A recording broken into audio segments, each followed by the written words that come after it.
Touring talkies ரசிகர்களுக்கு வணக்கம். வாங்க லென்ஸ் நிகழ்ச்சிக்கு போகலாம்.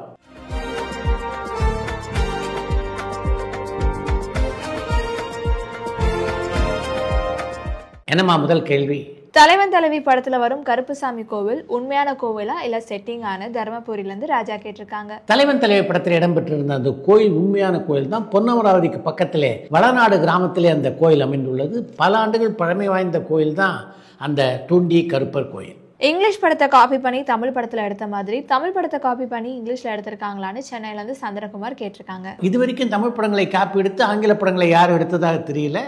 ஆனால் எதிர்காலத்திலே அப்படி படங்கள் உருவாக வாய்ப்பு இருக்கு. வைகாசி பிறந்தாச்சு படத்துல பிரசாந்த் சாருக்கு பின்னணி குரல் கொடுத்தது யாருன்னு தர்மபுரியில இருந்து ராஜா கேட்டிருக்காங்க. வைகாசி பிறந்தாச்சு படத்தினுடைய டப்பிங் பணிகள் எல்லாம் சித்ராஞ்சலி அப்படின்ற ஸ்டூடியோவில் தான் நடைபெற்றது. இந்த ஸ்டூடியோ திருவனந்தபுரத்திலே அமைந்திருக்கிறது. அந்த ஸ்டூடியோவில் தான் அந்த படத்தினுடைய டப்பிங் பணிகளும் நடைபெற்றன. அந்த படத்திலே பிரசாந்துக்காக குரல் கொடுத்தவர் ஒரு பின்னணி குரல் கொடுக்கின்ற கலைஞர். பி வாசு சார் டைரக்ஷன்ல சந்திரமுகி 2 படம் பெரிய ஃபிளாப் ஆயிடுச்சு. அவரோட அடுத்த ப்ராஜெக்ட் என்னன்னு சொல்ல முடியுமான்னு காயல்பட்டினம்ல இருந்து முகமது கேட்டிருக்காங்க. இப்ப பி வாசு தமிழை எந்த ஒரு படத்தையும் இயக்குவதாக தெரியல. சித்ரா சார், நீங்க பார்த்த படங்கள்லே எந்த படத்தோட சோக சீன் உங்க மனசை விட்டு நீங்காம இருக்குன்னு கடலாடியில இருந்து பாலசுப்ரமணியம் கேட்டிருக்காங்க. நான் பார்த்த திரைப்படங்களே என் மனதை விட்டு அகலாத சோக காட்சின்னா அது பாசமலர் படத்துடைய உச்சக்கட்ட காட்சி தான். என்னை மறந்து நான் பலமுறை அந்த படத்தை பார்க்கும் போதெல்லாம் அழுதிருக்கிறேன். கலைஞர் சாருக்கு ஏன் மணிமண்டபம் கட்டலைன்னு சென்னையில இருந்து சந்தனகுமார் கேட்டிருக்காங்க. கலைஞருக்கு பல ஊர்களில் நினைவில் எழுப்பியிருக்காங்களே. வெங்கடேஷ் சார் இப்போ படத்துல நடிச்சிட்டு இருக்காங்களா இல்லைன்னா படத்தை டைரக்ட் பண்றாங்களான்னு தூத்துக்குடியில இருந்து முகமது கேட்டிருக்காங்க. அடுத்து ஒரு படத்தை இயக்குவதற்கு வெங்கடேஷ் தயாராகி கொண்டிருக்கிறார். இடைப்பட்ட காலத்துல படங்களில் நடித்து கொண்டும் இருக்கிறார். தனுஷ் சார் அவரோட மகனை வச்சு படம் டைரக்ட் பண்றதுக்கு வாய்ப்பு இருக்கான்னு கோவையில இருந்து அக்ஷயா கேட்டிருக்காங்க. தனுஷ் ஒரு நல்ல இயக்குனர். அப்படி இருக்கும்போது தன்னுடைய இயக்கத்திலே தன்னுடைய பையன் அறிமுகமானா நல்லது அப்படின்னு கூட அவர் நினைக்க வாய்ப்பு இருக்கு இல்லையா? திரைப்படங்கள்ல டெக்னீஷியன் டீம்ல பெண்கள் அதிகமா வராததற்கு காரணம் என்னன்னு கடலாடியில இருந்து பாலசுப்ரமணியம் கேட்டிருக்காங்க. உங்களுடைய கேள்வி நியாயமான ஒரு கேள்வி. சமீபத்தில் கூட ஒரு நண்பர்கிட்ட பேசிட்டு இருக்கும்போது இதை பத்தி நாங்கள் 2 பேரும் பேசிட்டு இருந்தோம். தமிழ் சினிமாவிலே பல துறைகளில் பெண்கள் ஈடுபட்டிருக்கிறார்கள். அவங்க எல்லோரும் வெற்றியை குவித்தவர்கள் தான். அப்படி இருந்தும் பல பெண்களுக்கு இந்த துறையிலே தொடர்ந்து படிப்புரிய வாய்ப்பு கிடைக்கல அப்படின்னு எனக்கு புரியல. அதே மாதிரி பல துறைகளில் பணியாற்ற பெண்கள் ஏன் அதிகமாக வரல அப்படின்னும் தெரியல. மைக் மோகன் சாரோட வெற்றியின் ரகசியம் என்னன்னு சென்னையில இருந்து சந்திரகுமார் கேட்டிருக்காங்க. மைக் மோகனுடைய வெற்றிக்கு முக்கியமான காரணம் அவருடைய இயல்பான நடிப்பு, மிகச்சிறப்பான பழகும் தன்மை. இதெல்லாம் தான் மோகனுடைய வெற்றிக்கு காரணம். செல்போன் இல்லாத காலகட்டத்தில் நடிகர் மற்றும் நடிகைகளுக்கு பொழுதுபோக்கு என்னவா இருந்ததுன்னு சென்னையில இருந்து சந்தனகுமார் கேட்டிருக்காங்க. அந்த காலகட்டத்தில் இப்போ உள்ளது மாதிரி கேரவன்கள்லாம் கிடையாது. அதனால படப்பிடிப்பு தளத்திலே படப்பிடிப்பு இல்லாத தருணங்கள்ல எல்லா கலைஞர்களும் படப்பிடிப்பு தளத்துக்கு வெளியே ஒன்றாக அமர்ந்து பேசி கொண்டிருப்பார்கள். அப்படி பேசுறதே அந்த காலத்தில் பொழுதுபோக்காக இருந்தது. அதை தாண்டி பார்த்தீங்கன்னா நடிகர்களும் தொழில்நுட்ப கலைஞர்களும் பேக்கெட் டிரான்சிஸ்டர்ல கிரிக்கெட் வர்ணனையை கேட்டு ரசித்துக் கொண்டிருப்பார்கள். ராஷ்மிகா இப்போ எத்தனை படத்துல நடிச்சிட்டு இருக்காங்கன்னு சென்னையில இருந்து பிரதீப் கேட்டிருக்காங்க. ராஷ்மிகா இப்ப 4 திரைப்படங்களில் நடித்துக் கொண்டிருக்கிறார். ரஜினி சார் கமல் சார் சேர்ந்து நடிக்க போற படத்துக்கு முன்னாடியே இந்தியன் 3 படம் ரிலீஸ் ஆயிடுமான்னு காஞ்சிபுரம்ல இருந்து சரவணன் கேட்டிருக்காங்க. முதல்ல இந்தியன் 3 ரிலீஸ் ஆகுமான்னே தெரியலையே. ஒரு படம் ரிலீஸ் ஆன உடனே அந்த படத்துல இருக்க சில குறைகளை மட்டும் சொல்லி ரிவ்யூ பண்ணி அந்த முழு படத்தையே ஸ்பாயில் பண்றாங்க.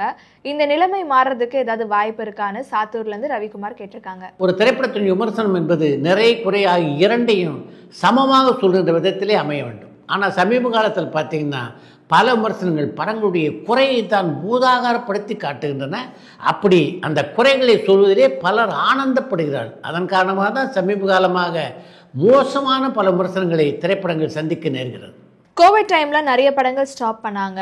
அந்த டைம்ல திரைப்பட தயாரிப்பாளர்களுக்கு கடன் கொடுத்த ஃபைனான்சியர்ஸ் வட்டியை குறைச்சாங்களா இல்ல அப்படி எந்த ஒரு நிகழ்வுமே நடக்கலையான்னு கோயம்புத்தூர்ல இருந்து கேசவன் கேட்டிருக்காங்க. கோவிட் காலத்தில் முடங்கிய பல தமிழ் திரைப்படங்களுக்கு ஃபைனான்ஸ் செய்திருந்த ஃபைனான்சியர்களில் ஏராளமானோர் வட்டியெல்லாம் குறைச்சிக்கிட்டாங்க. ஒரு சிலர் வட்டியை குறைத்துக் கொள்ளவில்லை. அதன் காரணமாக தான் பல திரைப்படங்கள் வெளியாகாமல் கூட இருக்கின்றன. பிரபுதேவா சாரோட நடன திறமையை கரெக்டா படத்துல பயன்படுத்திக்கிட்டது டைரக்டர்ஸ்ல சங்கர் சார் மட்டும்தான் நான் நினைக்கிறேன்.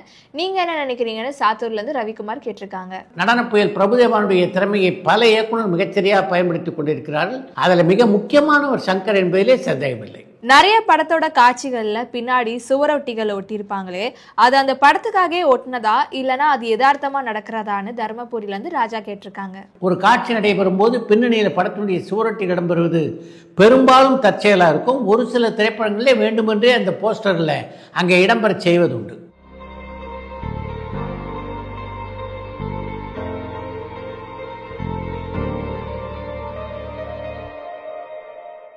மெல்ல திறந்தது கதவு படத்துல மோகன் சருக்கு அப்பாவா நடிச்சவர் யாரு, அவரை பத்தி சொல்ல முடியுமான்னு திருநெல்வேலியில இருந்து ஆத்தங்கரையான் கேட்டிருக்காங்க. மெல்ல திறந்தது கதவு படத்திலே மோகனுடைய தந்தையாக நடித்த நடிகருடைய பெயர் ஜி.கே. வெங்கடேஷ். அவர் ஒரு நடிகர் மட்டும் இல்லை, இசையமைப்பாளரும் கூட.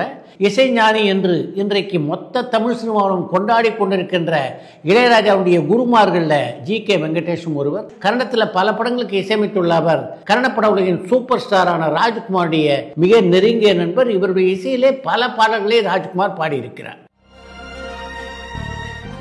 அடுத்து இன்று ஒரு தகவல்.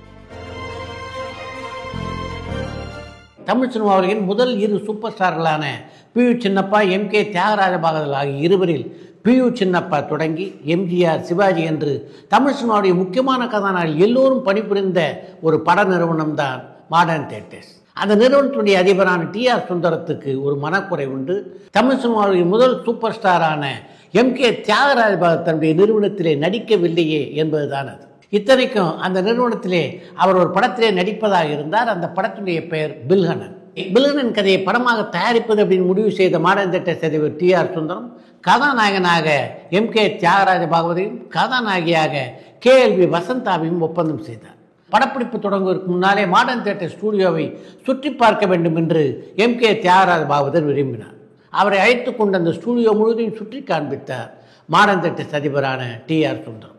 மாடர்ன் தியேட்டர்ஸை சுற்றி பார்த்த எம்.கே. தியாகராஜ பாகவதர் எனக்கென்று தனியாக ஒரு ஒப்பனை அறையை இங்கே நீங்கள் கட்டித்தர வேண்டும் என்று டி.ஆர். சுந்தரத்திடம் கேட்டுக்கொண்டார். உடனடியாக அவருடைய வேண்டுகோள் ஏற்றுக்கொள்ளப்பட்டு அவருக்காக தனி மேக்கப் அறையை உருவாக்கினார் மாடர்ன் தியேட்டர்ஸ் அதிபர். அவருக்கு மட்டும் இல்லாமல் அந்த படத்திலே கதாநாயக நடிக்க இருந்த கே.எல்.வி. வசந்தாவுக்கும் தனியாக ஒரு மேக்கப் அறை அங்கே உருவானது.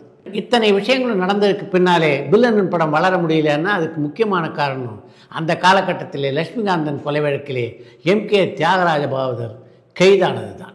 இத்துடன் இன்றைய லென்ஸ் நிகழ்ச்சி நிறைவு பெறுகிறது. மற்றும் அடுத்த லென்ஸ் நிகழ்ச்சியிலே சந்திப்போம். அடுத்த சாய்வு சித்ரா நிகழ்ச்சியிலே பங்கு பெறுகின்ற விருந்தினர் இயக்குனர் மாரி செல்வராஜ். பரியேறும் பெருமாள் தான் மாரி செல்வராஜின் முதல் படம். தன்னுடைய முதல் படத்திலேயே தான் எப்படிப்பட்ட இயக்குனர் என்ற முத்திரையை மிக அழுத்தமாக பதித்தவர் இவர். பரியேறும் பெருமாள் படத்தை தொடர்ந்து கர்ணன், மாமன்னன், வாழை ஆகிய 3 படங்களை இயக்கியுடைய இவரது அடுத்த படைப்பு பைசன். சின்ன வயசுலேருந்தே தீராத சினிமா ஆர்வம் உங்களுக்கு. அப்போ எந்த மாதிரியான படங்கள்லாம் பார்க்கணும்னு தோணும் உங்களுக்கு? ரொம்ப கமர்ஷியலான ஆடியன்ஸ். நான் ஆக்ஷன் படங்கள் தான் அதில் உச்சம்னா விஜய் சார்.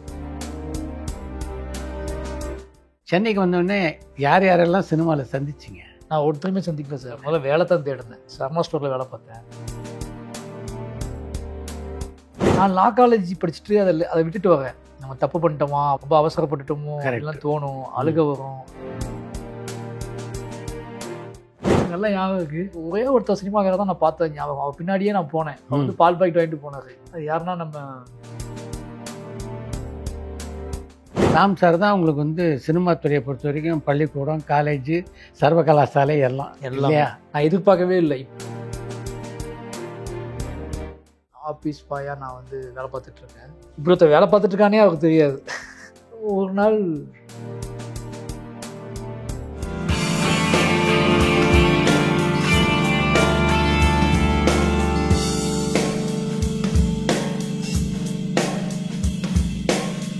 பரபரப்பான சினிமா செய்திகள், நட்சத்திரங்களின் பேட்டிகள், சினிமா வரலாறு ஆகியவற்றை பார்க்கவும் படிக்கவும் உங்களுக்கான இணையதளம் touringtalkies.co.